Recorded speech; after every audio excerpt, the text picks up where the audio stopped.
Everyone, आप सभी का स्वागत है आपके अपने चैनल कॉमर्स स्पॉटलाइट में। आज मैं आयुषी आपके लिए डिस्कस करने वाली हूं उन स्टूडेंट्स के लिए आज कुछ चीज़ें जो रिपीटर्स हैं, जो बार बार यूजीसी नेट क्वालिफाई कर रहे हैं, जेआरएफ तक नहीं पहुंच पा रहे हैं या यूजीसी नेट क्वालिफाई करने से चूक जाते हैं एक या दो क्वेश्चन से। तो वो सारी चीज़ें जो हैं आज हम डिस्कस करते हुए चलेंगे। आई होप कि आपने चैनल को सब्सक्राइब कर लिया है, नहीं किया है तो कर लीजिए, क्योंकि ये चैनल वन स्टॉप सॉल्यूशन है for your UGC net set and assistant professor examinations. साथ ही साथ आपके लिए जो है एलटी ग्रेड से रिलेटेड भी यहाँ पे क्लासेस चल रही हैं, पीएचडी गाइडेंस आपको कंप्लीट मिलती है। और ये मेरा ब्रीफ इंट्रोडक्शन है आपके लिए। पिछले 2.5-3 साल से लगातार क्लासेस प्रोवाइड कर रही हूँ, कंटेंट क्रिएट करती हूँ, प्रोवाइड करती हूँ, गाइडेंस प्रोवाइड करती हूँ, जो मेरा एक्सपीरियंस है वो आपके साथ शेयर करती हूँ, सो दैट आप सभी जो है अच्छे तरीके से अपनी तैयारी कर सकें एंड अपना जो आगे का फ्यूचर रोड मैप है उसको अच्छे से बिल्ड कर सके और अच्छे तरीके से आगे बढ़ते हुए चले। चैनल को सब्सक्राइब करना और वीडियो को शेयर करना बहुत ज़रूरी है एंड साथ ही साथ जेआरएफ एप्लीकेशन को डाउनलोड कर लीजिए। ये सारे बेनिफिट्स आपको जेआरएफ एप्लीकेशन पे मिलते हैं। तो जेआरएफ एप्लीकेशन को आप डाउनलोड करेंगे तो आप लोगों को सारी यूट्यूब क्लासेस की PDF, previous year paper, mock test, सब चीज़ें मिल जाती हैं एंड कुछ स्पेशल क्लासेस भी आपके लिए एप्लीकेशन पे कंडक्ट होती हैं, उनका भी एक्सेस आपको मिल जाता है। दिसंबर 2025 के लिए यूट्यूब सेशंस और साथ ही साथ आपके लिए एप्लीकेशन पे कोर्सेज रन कर रहे हैं, तो आप सभी ज्वाइन कर सकते हैं। और 15 अगस्त के उपलक्ष्य में जो है कुछ खास, कुछ बेहतरीन आपके लिए लेके हम आए हैं, आप वो भी अवेल कर सकते हैं। इस बार आपको मिलने जा रहा है ओनली पेपर 2 का कोर्स। ओनली पेपर 2 मतलब अगर आप लोग पेपर 1 अच्छे से कर पा रहे हो बट पेपर 2 में कहीं ना कहीं कमी रह जाती है, या आप किसी और एग्जामिनेशन जो रिलेटेड है नेट से, जो सिलेबस रिलेटेड है नेट से, उसके लिए पढ़ना चाहते हो, तो आप सबका एक बहुत जेन्युइन कंसर्न आता था कि मैम आपसे पढ़ाई करनी है, आपसे कोर्स लेना है, बट ओनली पेपर 2 चाहिए, अपने कॉमर्स के सिलेबस जो हैं उनको पूरा करना है, कॉमर्स के सिलेबस को कवर करना है अदर रिलेटेड एग्जामिनेशंस के लिए। तो ये दुविधा जो है आपकी पूरी हमने सुन ली है अच्छे से एंड उसके लिए जो है हमने एक बढ़िया मेजर डिसीजन लिया है कि ओनली पेपर 2 आपको प्रोवाइड किया जा रहा है। एंड ये जो स्वतंत्रता दिवस है, इस स्वतंत्रता दिवस पे हम कुछ खास आपके लिए लेके आए हैं और वो यही है कि आपके मन में कोई भी कंफ्यूजन ना रहे, आप किसी भी चीज़ से वंचित ना रहे, उसके लिए आपके लिए ओनली पेपर 2 भी प्रोवाइड किया जा रहा है, तो आप लोग ज्वाइन कर सकते हैं। ये हमारी यूट्यूब क्लासेस हैं, इनका टाइम टेबल रहता है, आप सभी के लिए है। एंड यस, हमने जो है 11 तारीख को मैंने एक बहुत इंपॉर्टेंट अनाउंसमेंट की थी, जिसमें हम पेपर 1 एंड पेपर 2 को कम्प्लीटली कवर कर रहे हैं। एक दिन में एक यूनिट को समझ रहे हैं, एक टॉपिक को समझ रहे हैं उस यूनिट से, एंड 60 मार्क्स यानी कि 30 क्वेश्चंस को हम जो है इन 20 दिनों में पूरा कम्प्लीटली कवर करने वाले हैं। तो 20 दिन में 60 नंबर अगर मुझे मिल जाएंगे, मेरे 20 से 22 टॉपिक अगर पूरे कवर हो जाएंगे, तो इससे बेहतरीन और क्या चीज़ हो सकती है। और ऐसे ही डिटेल में अगर आपको सारी चीज़ें पढ़नी है तो आप लोग जेआरएफ एप्लीकेशन के थ्रू हमारे साथ ज्वाइन कर सकते हो। तो आज जो है अब मैं आपके साथ डिस्कस करने वाली हूँ कि रिपीटर्स जो हैं उनको किस तरीके से अपनी जो है स्ट्रेटजी इस बार लेके चलनी चाहिए। वो जो लूप होल में फंस जाते हैं, बार बार नेट कर रहे हैं या नेट तक नहीं पहुंच पा रहे हैं, उससे कैसे हम छुटकारा पा सकते हैं। और अगर आप इस बार सेकंड या थर्ड बार ये अटेम्प्ट देने वाले हो तो ये वीडियो आपके लिए बहुत ज़्यादा ज़रूरी है। तो चलिए वीडियो को करते हैं स्टार्ट। सबसे बड़ी गलती जो आप करते हो वो यही है कि दोबारा जीरो से पढ़ना पड़ेगा, दोबारा स्टार्टिंग से पढ़ना पड़ेगा, उसकी तरफ चल जाते हो। और सबसे बड़ी गलती एक ये भी होती है, अगर आपके पास इतना कॉन्फिडेंस नहीं है कि आपने जो पढ़ा है वो सही है, आप इतना कॉन्फिडेंस अपने आप को नहीं दे पा रहे हो, तो आपको ऐसा लगता है अरे मैंने जैसे पढ़ा है या मैंने जिनसे पढ़ा है शायद मैंने सही नहीं पढ़ा, मुझे अब अपने टीचर को चेंज कर लेना चाहिए, मुझे अपने रिसोर्सेज को चेंज कर लेना चाहिए, जो कि एक बहुत गलत चीज़ है। क्योंकि जब आप अपना टीचर, अपना रिसोर्स चेंज करते हो ना, तो आप फिर वापस जीरो पे आ जाते हो, और जिसकी ज़रूरत आपको नहीं है। क्योंकि जो पढ़ाया जा रहा है, जो आप पढ़ रहे हो, वो वही पढ़ते हो ना जो पेपर में काम आएगा। उनको इम्प्रूव करना बहुत ज़्यादा ज़रूरी है, बट उनको चेंज ही कर लेना वो सही नहीं है ना। क्योंकि अगर मान लो आपके पेरेंट्स हैं, आपको कुछ बता रहे हैं, आपने उनको सुना है ना, उसके अकॉर्डिंग काम किया, बट रिजल्ट नहीं आया, तो वे थोड़ी बोलते हैं चल निकल जा घर से, तो बोलते हैं अगली बार अच्छा ट्राई करेंगे, है ना, यही होता है। तो आपको भी यही करना है। एक बार आपने पढ़ा, समझा, आपने अपना 100% दिया, स्टिल रिजल्ट नहीं आया, तो गलती आपकी, गलती रिसोर्स की 100% हो ऐसा जरूरी नहीं है। हाँ, थोड़ी थोड़ी गलती हो सकती है जिसको इम्प्रूव किया जा सकता है। तो शायद आपने टॉपिक कम पढ़े थे, या आपने इररेलेवेंट टॉपिक्स जो हैं वो ज़्यादा पढ़ लिए, या आपने रिवीजन नहीं की, या आपने क्वेश्चन प्रैक्टिस नहीं किए, ये चीजें जो हैं ये कारण हो सकते हैं जिनको इम्प्रूव किया जा सकता है। तो ये चीजों पे फोकस करना बहुत ज्यादा जरूरी है। मैं अपना एग्जांपल देती हूँ। मैंने 2021 में पेपर दिया था, पेपर हुआ था नवंबर में, है ना, जब कोविड था। तो नवंबर में पेपर हुआ था और मैंने अच्छी पढ़ाई की थी, टू बी वेरी ऑनेस्ट, है ना, मैंने पढ़ा था, लिटरली पढ़ा था, बट स्टिल मेरा एग्जाम क्लियर नहीं हुआ।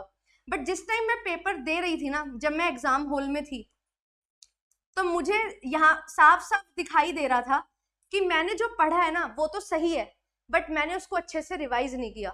मुझे जो क्वेश्चन था वो दिख रहा था कि ये तो मैंने कवर किया हुआ है, पर मैं उसका आंसर फाइंड आउट नहीं कर पा रही थी, उसका एग्जैक्ट आंसर मेरे दिमाग में क्लिक नहीं कर रहा था। क्यों? क्योंकि रिविजन की कमी थी। एंड वही जो है मेरी सारी कृपा रुकी हुई थी। मुझे पता लगा पेपर देते हुए कि तूने पढ़ा तो सही है, बट तूने पढ़ा है वो सफिशिएंट नहीं पढ़ा है, मतलब रिविजन नहीं की है। और मैंने सेकंड अटेम्प्ट में वही काम किया जो मैंने फर्स्ट अटेम्प्ट में क्लासेस देखी थी, जो मेरे फर्स्ट अटेम्प्ट के नोट्स थे। और अगर कोई पर्टिकुलर यूनिट मैंने कवर नहीं की थी, मैंने मार्केटिंग और एचआरएम बिल्कुल भी कवर नहीं किया था पेपर 2 में, और पेपर 1 में पीपल डेवलपमेंट एनवायरनमेंट और हायर एजुकेशन का मेजर पोर्शन कवर नहीं किया था, और इंडियन लॉजिक मैंने कवर नहीं किया था।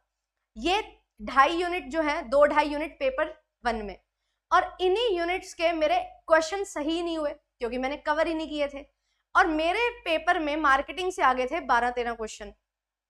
सत्यानाश, 12-13 क्वेश्चन आप एक यूनिट के नहीं कर पा रहे हो, तो हो गया, नेट तो गया, जेआरएफ गया।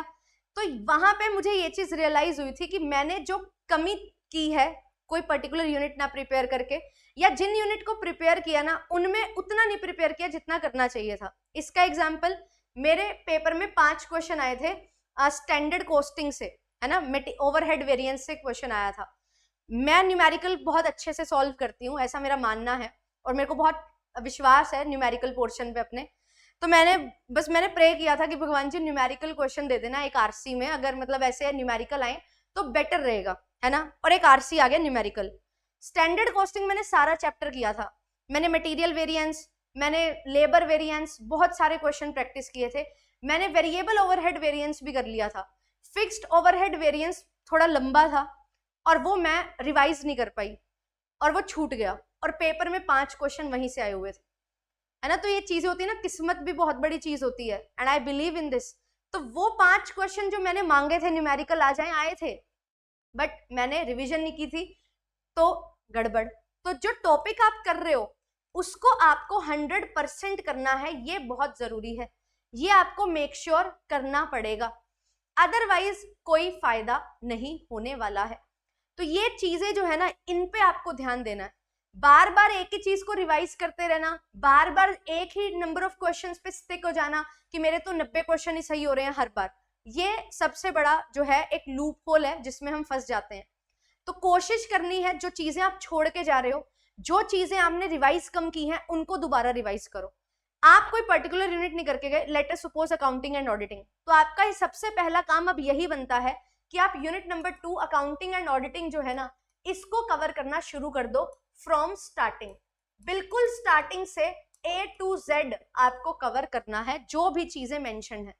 अगर आप पूरा नहीं कर पा रहे हो तो प्रीवियस ईयर क्वेश्चन की हेल्प लो। प्रीवियस ईयर क्वेश्चन में कौन से टॉपिक आ रहे हैं, एटलीस्ट उनसे स्टार्ट करना शुरू करो। धीरे धीरे पूरी यूनिट आपकी बनती जाएगी।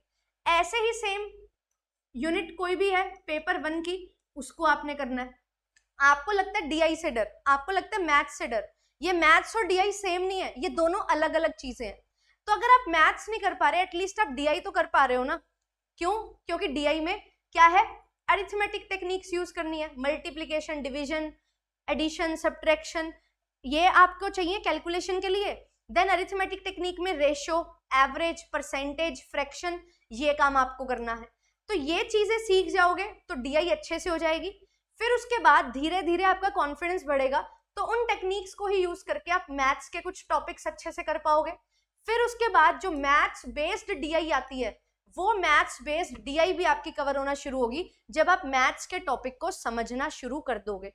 तो ऐसे ही एक बारी में हर चीज नहीं होती कि आपने एक बारी स्टार्ट किया और आपको समझ आ गया, नहीं, हमें रिलेटिविटी के साथ चलना पड़ता है, हमें चीजों में रिलेशन फाइंड करना पड़ता है। अच्छा, ये पर्टिकुलर चीज इस तरीके से है और दूसरे यूनिट में इसको इस तरीके से यूज किया गया था, तो इनका आपस में रिलेशन इस तरीके से है। तो आपको रिलेटिविटी समझ आती है और रिलेट कर करके आप पूरी यूनिट को कवर कर लेते हो और धीरे धीरे प्रैक्टिस के साथ वो आपके जहन में बैठ जाती हैं चीजें। कोई पर्टिकुलर यूनिट का कोई टॉपिक नहीं समझ आ रहा, एक आधा टॉपिक आप छोड़ सकते हो, बट पूरी की पूरी यूनिट छोड़ना ये अच्छी बात नहीं है, क्योंकि पूरी यूनिट अगर आप स्किप कर दोगे इट मींस कि आप उस यूनिट से आ रहे जितने भी क्वेश्चन है उनको छोड़ रहे हो।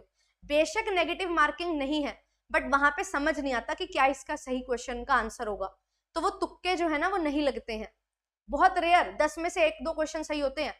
तो हमें वो काम करना ही नहीं है, हमें जो है पहले से ही प्रिपेयर रहना है कि कोई भी पर्टिकुलर यूनिट जो है उसका सार समझो, उसका पीवाईक्यूज एनालिसिस करो, देन उसके बाद उसको धीरे धीरे पढ़ना शुरू करो।